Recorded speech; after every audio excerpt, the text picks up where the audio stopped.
विश्व के सभी मेरे साथियों को राजरत्न अम्बेडकर की ओर से जय भीम, नमो बुद्धाय। द अनटोल्ड अम्बेडकर के 12वें भाग में आप सभी लोगों का स्वागत है। डॉक्टर बाबा साहब अम्बेडकर 26 नवंबर 1949 को भारत को संविधान देकर अपने घर पर दिल्ली के अलीपुर रोड के बंगले पर आ गए। बाबा साहब अम्बेडकर जी की एक आराम कुर्सी हुआ करती थी, रोलिंग चेयर। उसके ऊपर बाबा साहब अम्बेडकर बैठे, अपनी आंखें बंद कर ली और थोड़ी ही देर में बाबा साहब अम्बेडकर जी के आंखों से आंसू बहने लग गए। बगल में डॉक्टर बाबा साहब अम्बेडकर जी के सचिव शंकरानंद शास्त्री खड़े थे। शास्त्री जी ने देखा कि बाबा साहब अम्बेडकर रो रहे हैं। अब बाबा साहब को कैसे उठाऊं और कैसे पूछूं कि आप क्यों रो रहे हो। शंकरानंद शास्त्री जी ने एक युक्ति की। बाबा साहब अम्बेडकर जी के पैरों के यहां बैठे और पैर दबाते दबाते बाबा साहब से सवाल किया, बाबा साहब, अभी आप इस देश को एक अच्छा संविधान देकर आए हो, एक अच्छी व्यवस्था देकर आए हो, किस बात का दुख है आपको, आप क्यों रो रहे हो।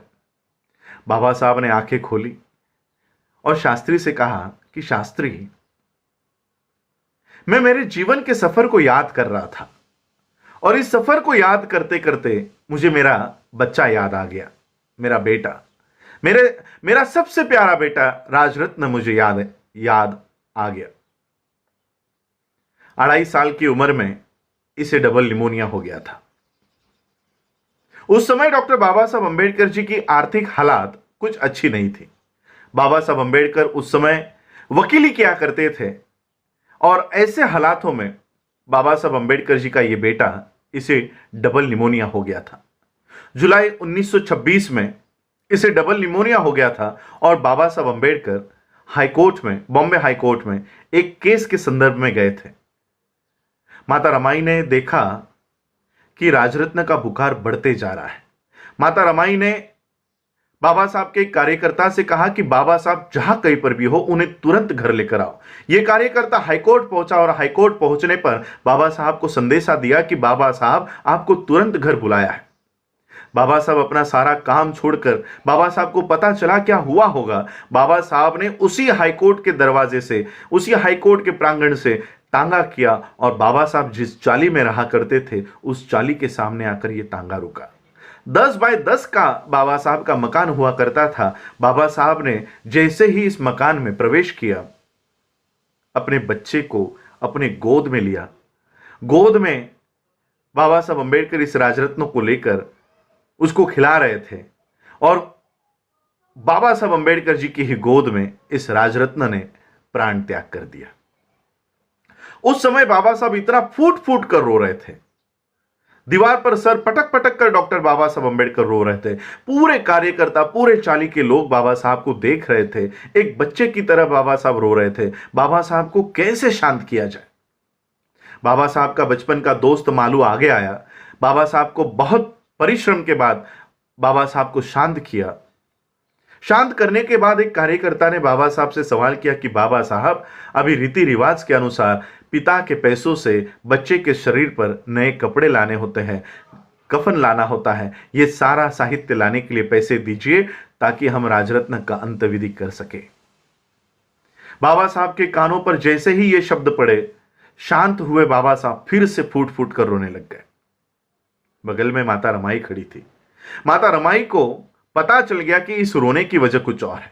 माता रमाई को पता चला कि बाबा साहब अम्बेडकर की जेब में नए कपड़े छोड़ो, कफन लाने तक के पैसे बाबा साहब के पास नहीं है। माता रमाई ने बदन पर की साड़ी फाड़ी और उस राजरत्न के शरीर पर कफन के तौर पर डाली।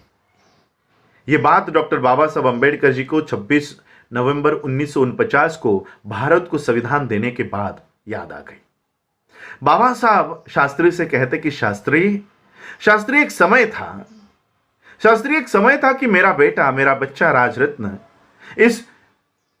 इस जहां से जाते समय मैं उसके शरीर पर कफन तक डाल नहीं सका। मेरा बच्चा बिना कफन के इस जहां से चला गया। लेकिन आज मैंने इस देश को संविधान निर्माण करके दिया है और एक ऐसी व्यवस्था मैंने इस देश में कायम कर दी गई है।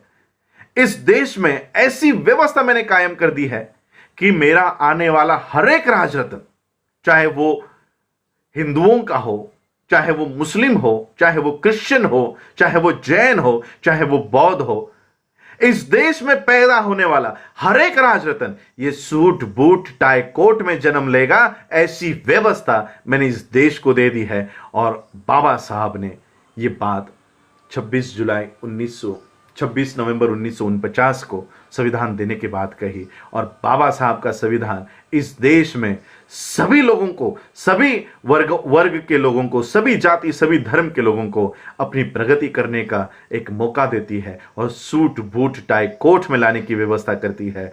ये बाबा साहब अम्बेडकर जी का संविधान देने के बाद बाबा साहब को ये बात बाबा साहब ने शंकराचार्य शास्त्री से कही।